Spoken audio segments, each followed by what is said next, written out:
Hello, everyone. My name is Randy Harrington, and this video presentation, I want to talk about a possible or probable Bigfoot bluff charge. Over the years that I've been involved in research and gone out, and I've heard stories of bluff charges. I've heard of people even recording bluff charges. But has anyone ever recorded what happens before a bluff charge, during a bluff charge, and then what happens after a bluff charge? Because there's something to be learned about what's happening throughout a bluff charge, especially the buildup and then the aftermath. Uh, Maybe even a different title would be called uh, Bigfoot Bluff Charge, the anatomy of a Bigfoot Bluff Charge. so, so to think. There are aspects of this that you can probably learn something from, but the biggest thing is a lot of times is to let things play out. I've always liked to let things finish so that I can take every bit of information out of it that I can. I try not to end things early.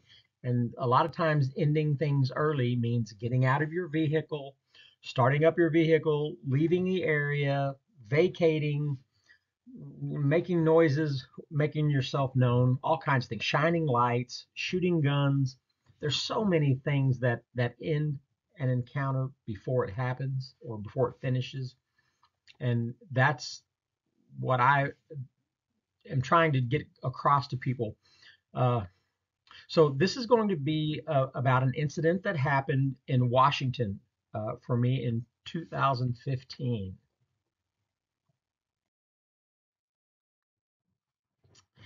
And it was up in Washington, and I had met up with some other researchers. There was about five or six other researchers, seven, that we met up in the Blue Mountains of Washington, and we spent a few days there. I had been there a few days prior to everyone else showing up, but we spent a few days in the Blue Mountains of Walla Walla, Paul Freeman's area, and then we went west to, you can see the map here where you go through Yakima. Yakima is on the far right of the picture of the map there. So we went through Yakima and we took Highway 12, down through Packwood and Morton, and then just past Morton, Washington, is a little lake. Well, not a little lake, but a lake called Riff Lake, and that's going to be the area of discussion here. So here's a close up of Riff Lake, and just in the right hand corner, upper corner, you can see Morton. Morton, Washington is where we would go to get our, food and supplies and things like that. I would say we were probably 30 minutes, uh, 30 or 40 minutes out of Morton, Washington, there down by Riff Lake. And here's an even closer map where you can see the area of interest is north of the lake in that really wooded area, and specifically you can see the Peterman Hill area.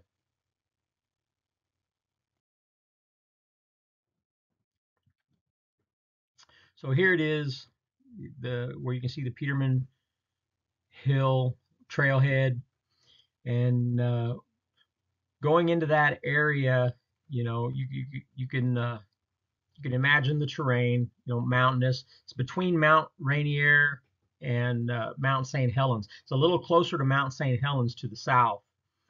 Just beyond the lake, probably starts the foothills of Mount St. Helens, and then northeast is Mount Rainier. Matter of fact, I drove through on Highway 12 there, and you could easily see Mount Rainier as you're coming down into Morton through Packwood. All right, here we get a little closer to the area, and we're going to again zoom in even a little closer so you can see the specific campsite that we had. Uh, I can't even see exactly where the campsite is here, but until we get a little closer. Okay, here we go. So this is the trail back in there where, and you're going to see the next picture. You see this little picture here that I'm circling in red? That was an old homestead. So that's going to be the area that you'll be able to recognize even when the photo is pulled away and pulled out. So that homestead, that old homestead, we were camping not too far from that old homestead.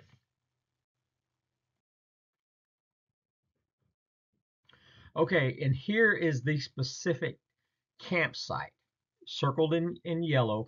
The homestead is circled in yellow, and it's that big open area within the trees. And then that little circular area at the end of a trail is where we had a campsite set up. And we had traveled from Walla Walla, uh, Washington area. So I can't remember exactly how long the trip took, but through Yakima, I mean, I'm going to say maybe 8 hours, give or take. So, and when we were in the Blue Mountains, of course, it was several nights of staying up super late or super early in the morning and not really getting a lot of rest. So all of a sudden, we took this long road trip to get to this area, and as you can imagine, we were pretty spent and exhausted. So we get camp set up, and this is the sign going into the area. In case you're interested, you can look it up. I always encourage people to, go wherever I'm showing, go in there and experience something. Uh, that would only verify what I'm telling you happened to me. If somebody goes in and reports back to me that something they were there and indeed something happened to them, that I don't understand the secrecy and trying to hide locations. To me, that's just silly to think that people are going to go in and destroy someone else's research. Just nonsense. You've got hikers, you've got hunters, you've got campers that go in these places all year long. And just to think this, just because you don't want to have other Bigfoot researchers go into an area that you want to claim as your own, not only is it silly, but you're putting yourself on a pedestal that you don't belong on. So quit trying to be so exclusive and thinking you're all that by hiding areas and refusing to share. I encourage anyone to go experience something and then let me know if something happens. That would only elevate what I'm telling you is happening there. So, anyways, here specifically is the campsite with the homestead, and the roads are always getting changed in there. Sometimes they'll have a new road cut, and old trails or old roadways are blocked where you can't get in them anymore. But you can see where coming off of the main logging road there, right on the way down to that homestead, there's some red uh, blockage. So those are no longer accessible roads. As a matter of fact, last time I was there was a big pile of gravel uh, in this area here that I'm circling. Big pile of gravel that stops you from egressing down there. But that's our little campsite, that little octagon, the small octagon. That was our base camp. And actually driving down through there was a really wet, muddy spot that was always muddy. So I'm assuming that that's close to some kind of spring that is constantly running. So anyways, so that's our campsite. So we were there on our first night, and there was maybe four or five tents at the most. And I mean, our first night there, I think most of us were dog butt tired, and we hit the sack early. Well, sometime early in the AM, we were woken up. I was actually really dead fast asleep, and I've even had some low blood sugar incidents that really knocked me out. And all of a sudden, I get up and turn on my thermal camera with all this ruckus going on outside in our campground, and everybody was out of their tent standing around, and I could see them with my thermal camera, and they were like, Randy, did you catch that on thermal? And I had no idea what was going on because I just woke up out of not only a deep slumber, but some low blood sugar incidents also. So, and me being diabetic, you'd understand what low blood sugar sometimes does to a diabetic. So they described an event. Excuse me, I'm going to get a drink. They described an event where something had circled the camp a couple, two, three times, making all kinds of vocalizations, undulating up and down and deep, and high, very going through a whole range of upper and lower vocals as it circled the camp a few times. Uh, so that was our introduction to that area the first night. So clearly we were on something's radar that came in and really let us know, that was pretty active for a first night. So again, that's where we were at. Shortly after that, we were there another night or two, and we started doing things that I do, put out recorders and stuff like that. And so there was a gentleman named Casey who was sleeping in the back of his truck. He had a smaller truck with a camper shell, and he was sleeping in the back. Well, we had a visitor in our campsite, and we had a canopy where we had, a table and maybe, our kitchen area type thing that you would have at a campsite. And then there was a trash bag, and he saw one from the back of his truck digging through the trash bag that was right next to the canopy. And so he drew a picture of it. And so here's no, this is not the picture he drew, but this is a picture of something going around our campsite making noises. And then there's the picture he drew of what he saw had picked up the trash bag and was digging through the trash bag. And I actually held the picture up right to the distance from the canopy where it fit, where the creature was a head taller than the side of the tent, which had been 8 foot. And then there's the trash bag on the ground. So that's where it was standing, digging through the bag that he witnessed from the back of his truck. So that's a pretty good drawing. Needless to say, don't know if I can believe him. And that's the way I am with most people. I can only believe what I experienced and what I heard and what happened to me. But the things that also are reported that's happening in this area while I'm there may play to the fact of what eventually happens to me out on a logging road that I call the bluff charge. Especially the way the first creature came into the campsite the first night, going around in a very aggressive vocalizing pattern to me that shows irritation. Why are we there? Whatever. So anyways, keep all this in mind because I'm laying out this story and where it happened all until we get to this bluff charge. Okay, now here we go. You can see the camp up there in the little circle, the circle of the campsite. Hold on, I gotta grab me a drink.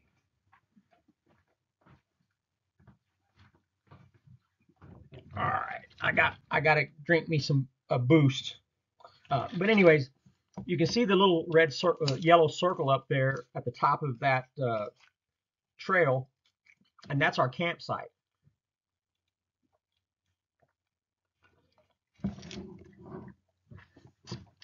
So about the third or fourth night that we were there,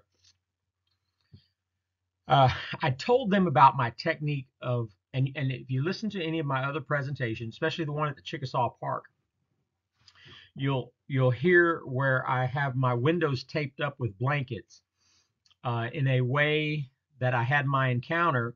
I have always been fond of that technique, and I've used it a lot. It just so happened I explained it to them about taping up blankets on the inside of my truck to block views where something can't see anything through looking into the truck. And so we had a plan, and that plan was to have a recorder and a parabolic on the top of my truck with the cord running down through the door, just like I did at the Chickasaw Park. And I used a splitter to split it so that we all had headsets. So there were three of us in my truck that night. Myself, Johnny Braun, and Casey. I don't remember Casey's last name, but so there were three of us.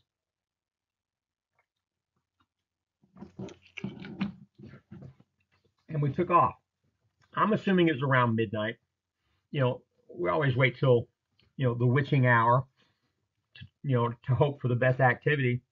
So we took off from camp, went out onto the logging road, and then headed south, southeast there. And I don't know, I'd say we went about a mile and stopped. And that's where I've got that X with the number 1. That was the first place we stopped. And what we do is we would just pull down the road, find a good deep dark spot and stop, shut the engine off, and we're sitting in the truck with the doors shut, windows are taped up. I had it where I could open it up in front of the steering wheel, so whenever I was driving, I could just open it up and see. And then as soon as we'd shut the engine off, I'd close it up and we'd be sitting in the darkness of the truck. And we'd still talk. You could hear us in there talking to each other, whispering, but basically we would just be listening to the darkness around us. And so we stopped there at that first place and, sat there for 30, 40 minutes and nothing happened. Never heard anything. And so I asked them, I said, "You guys ready to move on?" And they were like, "Yeah." So we just started up the engine and moved down the road to spot number 2. So spot number 2, we just sat there for a while. Same pattern where I give it about 30 or 40 minutes. If I don't hear anything by then, sometimes there's no point in hanging around much longer, because as you'll see when we stopped at the next place, how things transpire. So after another pattern of sitting there, we move on again to this third location, and this would be the third time we stop. And this is where things start to get interesting. We're sitting in there, and we hadn't stopped for maybe 3 or 4 minutes. It wasn't very long at all. And we hear 3 knocks. Now, we'd been out for a long time, set in 2 previous locations, never heard anything. And all of a sudden, at this third location, we hear 3 knocks.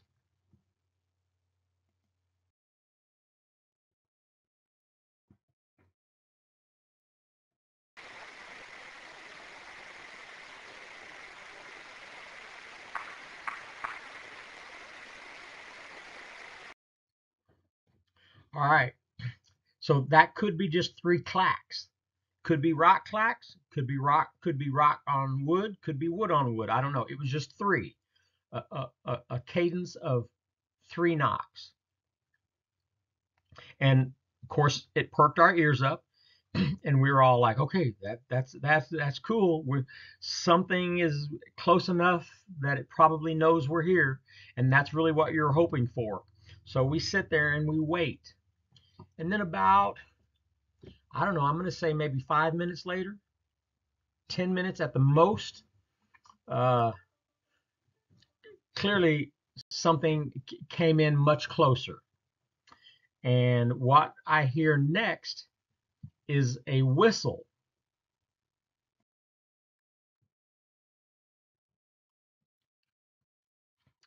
So a whistle, heard by itself, I may not put a whole lot of weight into it, but the fact that it was preceded by 3 gentle knocks, and then it was followed by 3 more knocks, and then followed by a bluff charge, temper tantrum, tells me that this whistle is indeed from a Bigfoot. And so here's the whistle.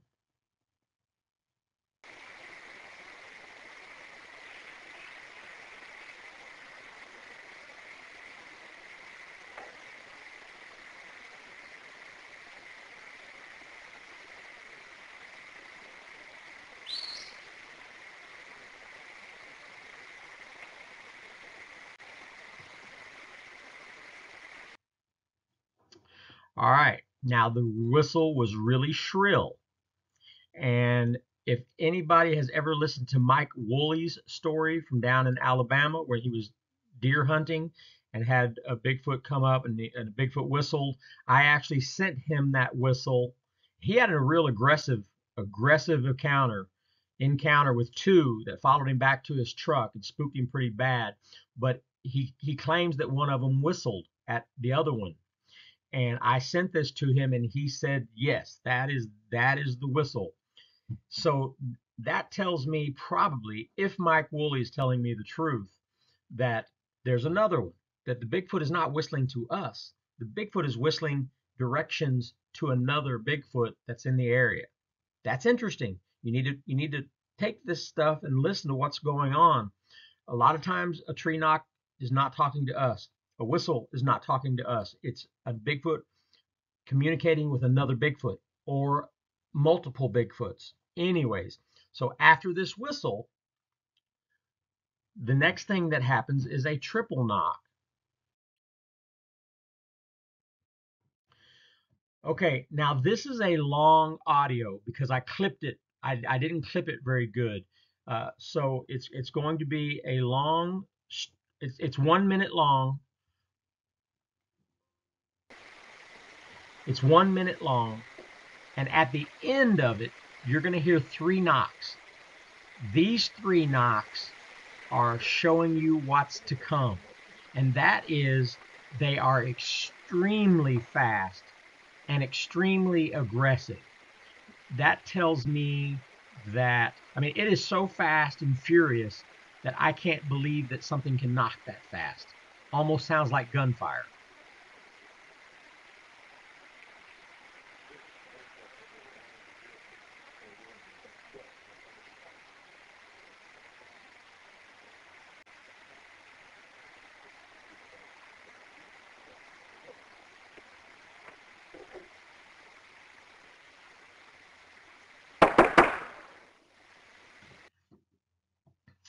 All right.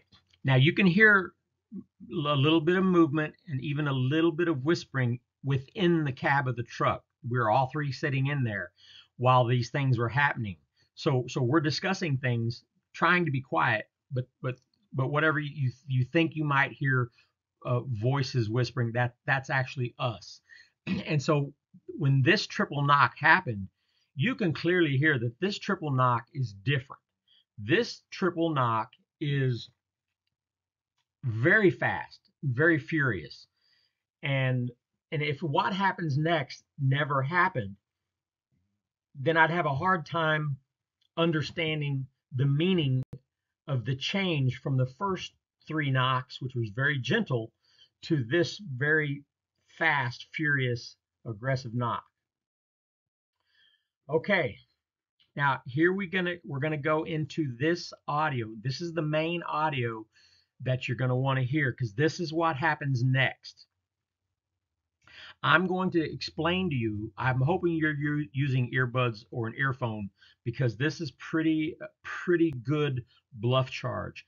But I'm going to explain to you. I've listened to this thing 1,000 times, and I've shared it with people hundreds of times. But I'm going to try to explain it the way I heard it, so that you can listen for the same things. It's going to start off with a loud popping noise, which is probably a branch being taken off the trunk of a standing tree. Now it pops the branch off. There's no bending, no splintering, no tearing, no wrenching, just a loud pop where it's just taking the branch off the tree. That shows incredibly immense forearm and fist power to just yank a branch off the tree to where it only pops and not makes any kind of tearing apart noise, as any fresh wood would be very difficult to just take off the trunk of a tree. But that's what he does first. So it's after that 3 knocks, hard, aggressive 3 knocks, he seems to be irritated. So he pops a branch off the trunk of a tree, and he goes into a pacing pattern where you can hear him pacing, going back and forth, moving around, Now, he may just be moving closer and closer to the logging road, because at some point he is at the logging road and comes running down the logging road. So all of that movement you're going to hear may just be him getting increasingly closer to the logging road. But as a matter of fact, you'll hear him step on a log. It sounds like he's stepping on a log that breaks and makes a peculiar sound. So he's moving. It's almost like he's building himself up. He's having to build himself up. He's getting himself all worked up and amped up. And when he gets to the edge of the road, he comes running. And when he comes running, you can hear his feet slapping the ground as he's on the logging road. Now, when we were in the truck, I braced myself. I put my hand on the door handle, and on the back of the seat next to me. I was bracing myself because when I heard his feet running and hitting the ground, I thought he was going to hit the side of the truck, like a rhino, boom, hitting the side of the truck. I was bracing myself for that because that's what it sounded like was about to happen. I didn't know, I've never known anybody sitting through a bluff charge, waiting till a bluff charge was over. I've only heard of people vacating. When the bluff charge starts, they're out of there. So here we were waiting for it to come to whatever happens at the end. So I didn't know that it wasn't going to be an impact on the side of my truck. So I was bracing for it. So it was kind of intense.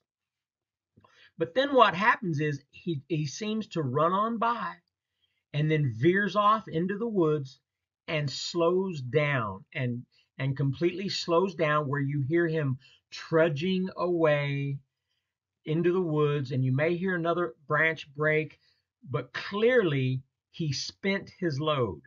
He spent his load in a bluff charge and was exhausted, just as you would imagine a human being and a person who went through an adrenaline dump. He went through an adrenaline dump.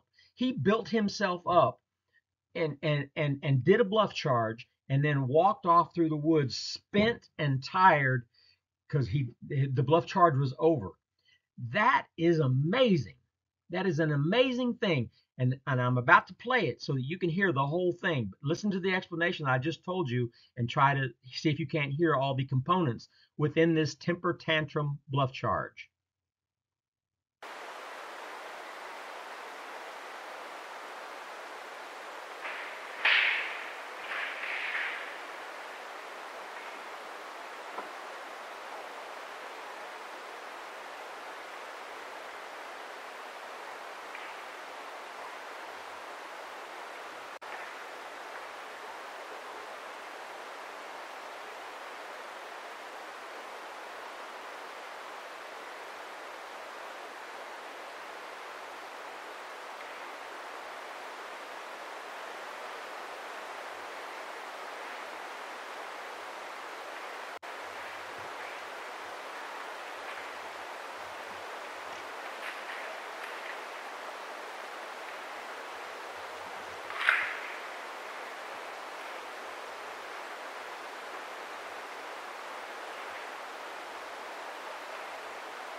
as you can imagine, all three of us in the truck were ecstatic.